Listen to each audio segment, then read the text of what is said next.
You were one of those who don't go out, who doesn't party, who doesn't visit friends unless it is very important, who always maintains privacy, who prefers to stay at home rather than going out. If you were one of these people, you are not hiding, even if it looks that way from the outside. You just feel different when you're home, quieter, clearer, more like yourself.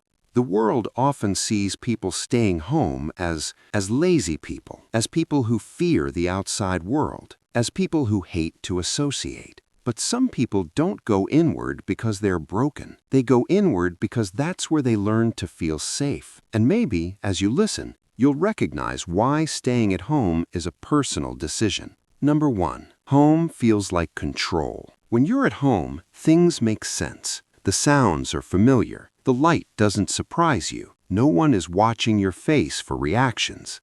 Outside, you adjust. You read rooms. You manage energy. Inside, you don't have to. It's not that you hate people. It's that constant adjustment costs more than others realize. Maybe growing up, unpredictability was normal. Moods changed fast. Rules shifted without warning. So your system learned something early. Control equals calm. At home, nothing suddenly demands a version of you. You exist without being edited. It's not about avoiding life. It's about choosing the place where your body doesn't brace itself. And when you close the door, it's not escape you feel, it's relief. Number 2, your mind needs fewer signals. Some minds notice everything, a tone change, a sigh, a flicker of tension. Crowded places don't just feel busy, they feel loud inside your head. Staying home reduces the noise, not just around you, but within you. Maybe as a child, you learned to stay alert, to read situations before they turned heavy. That awareness never left. It just grew quieter indoors. At home, your mind can loosen its grip. It doesn't need to scan. It's not sensitivity as weakness. It's sensitivity as depth. And sometimes, depth needs stillness to breathe.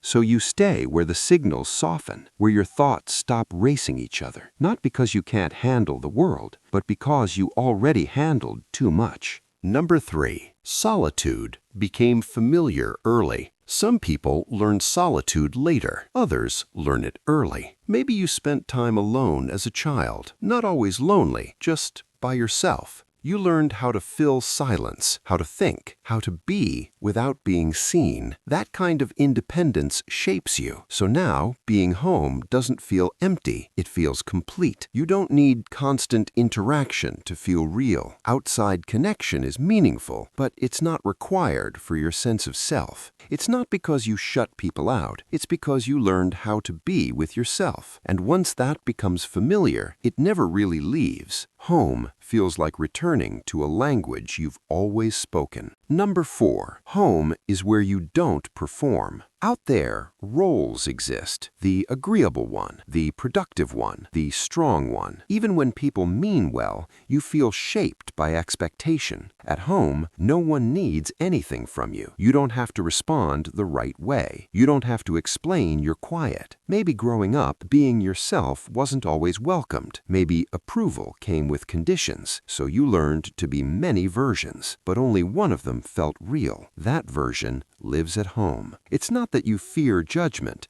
it's that you are tired of being measured. Inside your space, you drop the mask without announcing it, and that quiet authenticity feels like oxygen. Number 5, your energy is finite. And you know it. Some people recharge by being around others. Some people recharge by being away. You learned which one you are through experience, not theory. After social time, you don't feel filled, you feel spent. Not emotionally damaged, just empty. So you choose home because it gives back what the world takes. This awareness often forms early, when you had to manage more than you should have, when rest wasn't guaranteed. You learned to protect your energy without explaining it. Staying home isn't avoidance, it's conservation. And deep down, you trust yourself enough to listen when your energy whispers enough. Number 6, home lets time slow down. Outside, time feels sharp. Schedules, deadlines, movement. Inside, time stretches. You notice small things. a shadow, a thought finishing itself. This isn't laziness, it's presence. Maybe your early life moved too fast. Maybe you had to grow up quickly. Now, stillness feels like reclaiming something lost.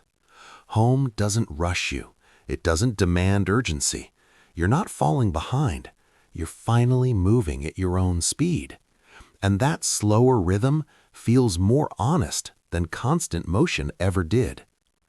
Number 7, home is where your emotions are safe. Emotions need space, not interrogation, not fixing, just room. Outside, emotions get noticed, questioned, interpreted. At home, they simply exist. Maybe in the past, feelings caused problems. Maybe they were misunderstood or minimized. So you learned to keep them contained. Home became the one place where nothing bad happened when you felt deeply. You don't stay home to avoid emotions. You stay home to let them breathe. And in that quiet permission, you feel more whole. Number 8, you value meaning over stimulation. You don't need constant excitement. You prefer depth, thought, subtlety. Loud environments feel shallow, not because they're wrong, just because they don't match you. Home allows meaning to surface. Books, music, inner conversations. This preference often forms when someone learns to think early, when imagination became company. So staying home isn't missing out, it's tuning in. And the richness you find there is invisible to most people, but very real to you. Number 9, home is where you reconnect with yourself. When you're alone, you remember who you are, not who you're expected to be, not who you adjust into, just you. Maybe life pulled you outward for too long. Responsibilities, roles. Home pulls you back inward. This isn't withdrawal, it's recalibration. You're not disappearing, you're returning. And every time you do, you come back clearer, not louder, not different, just more aligned. Number 10, staying home is a form of self-trust. At some point, you stopped fighting your nature. You noticed where you felt steady, where your breath softened, and you chose that, not because others told you to, but because your body recognized safety. This choice doesn't need defense. It came from listening, from learning yourself over time. Staying home isn't a flaw. It's a relationship you built with yourself.